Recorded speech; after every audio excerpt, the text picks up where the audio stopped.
The title of our study for tonight is Touching Heaven Through Prayer. Sa book of Jeremiah chapter 33 verse 3, it is written, "Call to me, and I will answer you, and tell you great and unsearchable things you do not know." Point number 1, praise God. Sa Psalm 100 verse 4, nakasulat po, "Enter his gates with thanksgiving, and his courts with praise. Give thanks to him, and praise his name."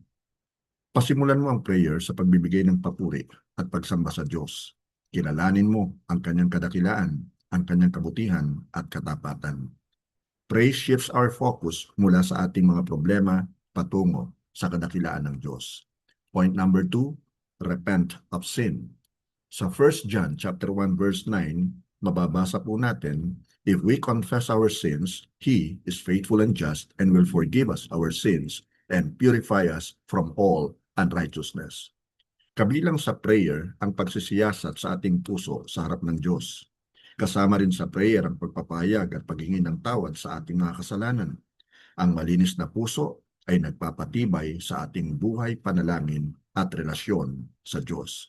Doon po sa Book of Psalm chapter 24 verses 3 and 4a, nakasulat po, "Who may ascend the mountain of the Lord? Who may stand in His holy place? The one who has clean hands and a pure heart." Point number 3, ask in faith. Sa Matthew chapter 7 verse 7b, nakasulat po, "Ask and it will be given to you." Dalhin mo sa Diyos ang iyong mga pangangailangan, ang iyong mga pasanin at mga hangarin. Manalangin ng may pananampalataya na ang Diyos ay nakikinig at sumasagot. Ang pananampalataya ay pagtitiwala sa katangian at mga pangako ng Diyos. Nakasulat nga po sa James chapter 1 verse 6, and I quote, "But when you ask, you must believe and not doubt, because the one who doubts is like a wave of the sea, blown and tossed by the wind." Another point, yield to God's will. Sa book of Luke chapter 22 verse 42, mababasa naman po natin, ang sabi ni Jesus, "Father, if you are willing, take this cup from me, yet not my will, but yours be done." Ang prayer ay hindi lamang paghingi sa Diyos na ibigay ang ating kagustuhan. Ito po ay pagsuko ng ating sarili sa kanyang perfect will and plan. Ang kalooban ng Diyos ay laging mas mabuti kaysa sa atin. Next point, expect God's answers. Sa Jeremiah 33 verse 3, mababasa po natin, "Call to me and I will answer you and tell you great and unsearchable things you do not know." Sa isang prayer meeting, ipinag-pray ng mga prayer warriors na magpadala ang Diyos ng ulan dahil sa sobrang init ng panahon. Kinabukasan, habang nagtitipon sila sa church, biglang bumuhos ang malakas na ulan. Isang batang lalaki lang ang nagdala ng payong. Inasahan niyang sasagutin ng Diyos ang prayer nila. You see, true prayer is not just reciting words. Ang tunay po na prayer ay may kasamang pananampalataya at pag-asang sasagutin ng Diyos ang idinudulog sa Kanya.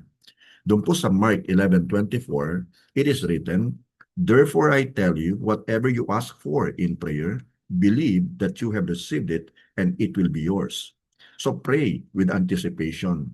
Ang sagot ng Diyos ay maaring yes kapag ito'y naaayon sa kanyang kalooban at perfect timing, no kapag alam niyang ito'y makakasama sa atin, at wait kapag hindi pa tama ang panahon.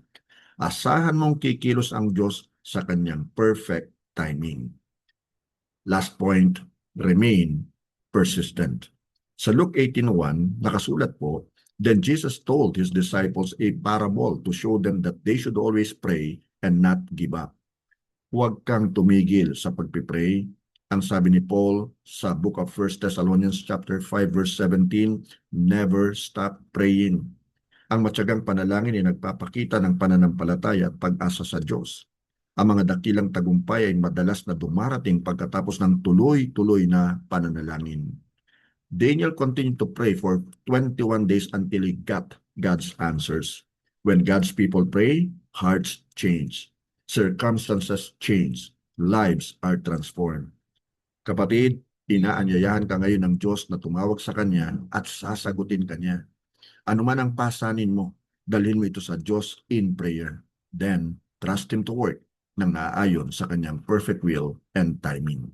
So to summarize po, praise God, repent of sin, ask in faith, yield to God's will, expect God's answers, and remain persistent.